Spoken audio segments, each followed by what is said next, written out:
Hi guys, welcome to Mahi cricket. Guys, T20 world cup లో one of the important match, మన Indian fans అంతా ఎంతో ఆసక్తిగా ఎదురు చూసే మ్యాచ్ అనే చెప్పుకోవచ్చు. Match number 19 India versus Pakistan. ఈ మ్యాచ్ మనకి జూన్ 9వ తారీఖు రాత్రి 8 గంటలకు నసావు కౌంటీ క్రికెట్ స్టేడియం న్యూయార్క్ లో జరగబోతుంది. ఈ రెండు టీమ్స్ మధ్య మ్యాచ్ అంటే బిగ్ రైవల్రీ అని చెప్పుకోవచ్చు.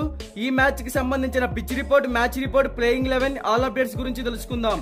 లేట్ చేయకుండా కంటెంట్ లోకి వెళ్ళామంటే, Nassau county cricket stadium pitch reports గురించి మాట్లాడుకుంటే, ఈ పిచ్ అనేది బౌలింగ్ కి ఫ్రెండ్లీ పిచ్. బ్యాటింగ్ కి చాలా అంటే చాలా స్లోగా ఉంటుంది. బౌలింగ్ లో కూడా స్పిన్ బౌలింగ్ కన్నా పేస్ బౌలింగ్ కే బాగా అనుకూలంగా ఉంటుంది. ఈ వెన్యూలో ఇప్పటి వరకు టోటల్ గా 3 మ్యాచెస్ మాత్రమే జరిగాయి. అందులో ఫస్ట్ బ్యాటింగ్ తీసుకున్న టీం 33% విన్ అయింది. సెకండ్ బ్యాటింగ్ తీసుకున్న టీం 67% అయితే విన్ అయింది. సో ఈ పిచ్ అనేది న్యూ పిచ్ కాబట్టి టాస్ గెలిచిన టీం బ్యాటింగ్ తీసుకున్నా బౌలింగ్ తీసుకున్నా 100% ఎఫర్ట్స్ పెడితేనే విన్ అయ్యే ఛాన్సెస్ క్రియేట్ చేసుకోవచ్చు. ఇక్కడ average first batting score 103 runs, average second batting score 100 runs.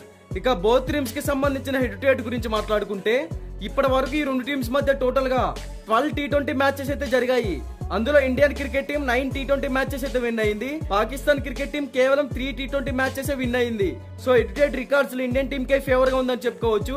ఇక బోత్ టీమ్స్ గురించి మాట్లాడుకుంటే, ఇండియన్ టీం కెప్టెన్ గా రోహిత్ శర్మ అయితే నాయకత్వం వహిస్తున్నాడు. యాజ్ ఏ కెప్టెన్ గా టీం ని బాగా లీడ్ చేస్తున్నాడు. బ్యాటింగ్ పరంగా కూడా టీం కి 100% ఎఫర్ట్స్ అయితే పెడుతున్నాడు. విరాట్ కోహ్లీ కూడా ఎక్స్ట్రాడినరీ హిట్టరే. వీళ్ళిద్దరి కాంబినేషన్ కూడా ఈ టీం కి బాగా సెట్ అవుతుంది.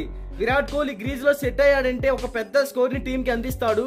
తర్వాత రిషబ్ పంత్ అండ్ సూర్యకుమార్ యాదవ్, వీళ్ళిద్దరు కూడా మంచి ఫామ్ లోనే ఉన్నారు. రిషబ్ పంత్ టీం కి ప్రతి మ్యాచ్ లో మంచి పర్ఫార్మెన్స్ ఇస్తున్నాడు. సూర్యకుమార్ యాదవ్ మంచి పర్ఫార్మరే. గ్రీజ్ లో ఒక్కసారి సెట్ అయ్యాడా, ఇంకా ఇతను ఆపటం ఎవరి వల్ల కాదనే చెప్పుకోవచ్చు. ఇక ఆల్రౌండర్స్ గా ముగ్గురు ఎక్సలెంట్ ఆల్రౌండర్స్ అయితే ఉన్నారు. శివం దూబే, హార్దిక్ పాండ్యా, రవీంద్ర జడేజా.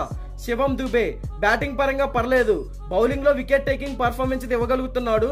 తర్వాత హార్దిక్ పాండ్యా గ్రేట్ కంబ్యాక్ అనే చెప్పుకోవచ్చు. ఐపీఎల్ లో సరిగ్గా పర్ఫార్మ్ చేయకపోయినప్పటికీ ఈ T20 వరల్డ్ కప్ లో బ్యాటింగ్ పరంగా బౌలింగ్ పరంగా టీం కి 100% అయితే ఇస్తున్నాడు.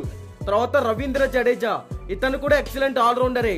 బ్యాటింగ్ పరంగా సెటిల్ హిట్టర్, బౌలింగ్ పరంగా కొంచెం స్లోగా అయితే ఉన్నాడు. ఎందుకంటే ఆల్మోస్ట్ ఈ పిచ్చెస్ అన్ని పేస్ బౌలింగ్ కి అనుకూలంగా ఉంటాయి. తర్వాత అక్షర్ పటేల్, జస్ప్రీత్ బుమ్రా, హర్షదీప్ సింగ్, మహమ్మద్ సిరాజ్, నలుగురు ఎక్సలెంట్ బౌలర్స్ కూడా ఉన్నారు. ఓవరాల్ గా ఈ టీం బ్యాటింగ్ పరంగా బౌలింగ్ పరంగా స్ట్రాంగ్ గానే ఉంది. అలాగే ఈ టీం ఆడిన ఫస్ట్ మ్యాచ్ లో ఐర్లాండ్ టీం మీద ఘన విజయం అయితే సాధించింది.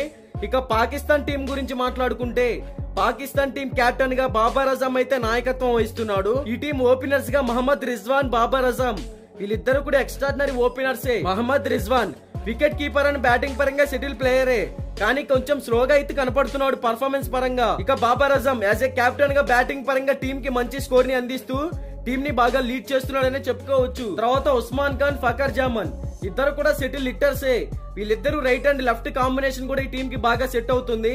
తర్వాత షదాబ్ ఖాన్ అండ్ ఇఫ్తిఖార్ అహ్మద్, ఇద్దరు కూడా ఎక్సలెంట్ ఆల్రౌండర్సే, మంచి ఫామ్ లో అయితే ఉన్నారు. లాస్ట్ మ్యాచ్ లో బ్యాటింగ్ పరంగా టీం కి 100% అయితే ఇచ్చారు వీళ్ళిద్దరు. తర్వాత అజామ్ ఖాన్, ఇతను కూడా మంచి హిట్టర్ అయినప్పటికీ లాస్ట్ మ్యాచ్ లో రావడంతోనే అవుట్ అయిపోయాడు. ఇక బౌలింగ్ సైడ్ చూసుకుంటే షాహీన్ అఫ్రీది, హరీష్ రోఫ్, నసీం షా, మహమ్మద్ అమీర్, ఇలా నలుగురు కూడా ఎక్సలెంట్ బౌలర్సే. ఓవరాల్ గా ఈ టీం కూడా బ్యాటింగ్ పరంగా బౌలింగ్ పరంగా స్ట్రాంగ్ అని కనపడుతుంది. లాస్ట్ మ్యాచ్ లో యుఎస్ఏ టీం పై నువ్వా నేనా అని ఆడారు. మ్యాచ్ అయితే డ్రా కూడా అయ్యింది. సూపర్ ఓవర్ లో మట్టికి పాకిస్తాన్ టీం పై యుఎస్ఏ టీమే విన్ అయింది.